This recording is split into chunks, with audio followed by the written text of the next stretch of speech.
વહેલી ચૂંટણીના વાવડ. શિક્ષણ વિભાગે ચૂંટણીની કામગીરી માટે કરી સ્ટાફની માંગ. વારંવાર થઈ રહી છે ચર્ચા. શું વહેલી આવશે ચૂંટણી? રાજ્યમાં ગરમીનો પારો ધીમે ધીમે ઊંચકાઈ રહ્યો છે. સાથે જ રાજકારણ પણ ગરમાઈ રહ્યું છે. ચૂંટણીની જાહેરાત તો સત્તાવાર રીતે નથી થઈ, પરંતુ ચૂંટણી લઈને ચર્ચાઓનો દોર જરૂર શરૂ થયો છે. આંતરે દિવસથી રાજ્યમાં વહેલી ચૂંટણીની વાતો ચર્ચાઈ રહી છે.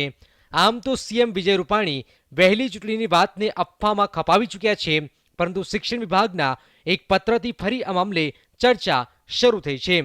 શિક્ષણ વિભાગે રાજ્યની શૈક્ષણિક અને બિન શૈક્ષણિક સંસ્થાઓને ચૂંટણીલક્ષી કામગીરી માટે સ્ટાફ પૂરો પાડવા અને સ્ટાફની કામગીરી નક્કી કરવા માંગ કરી છે, જેને પગલે ફરી એકવાર વહેલી ચૂંટણીના વાવડ ફેલાઈ રહ્યા છે. 2 દિવસ અગાઉ જ રાજ્યમાં કલેક્ટરોને ચૂંટણીલક્ષી કાર્યક્રમ માટે સ્ટાફની ફાળવણી માટે પત્ર પણ લખવામાં આવ્યો હતો.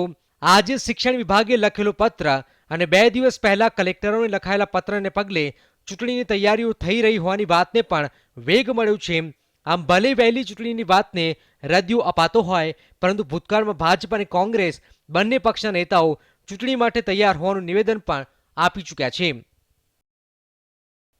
આમ તો રાજ્યમાં વિધાનસભાની ટર્મ ડિસેમ્બરમાં પૂરી થઈ રહી છે. ચૂંટણીની તારીખો ભલે ચૂંટણી પંચ જાહેર કરશે, પરંતુ રાજ્યમાં ચૂંટણીનું વાતાવરણ અત્યારથી જ ગોઠવાઈ રહ્યું છે. Bureau report, ETV news.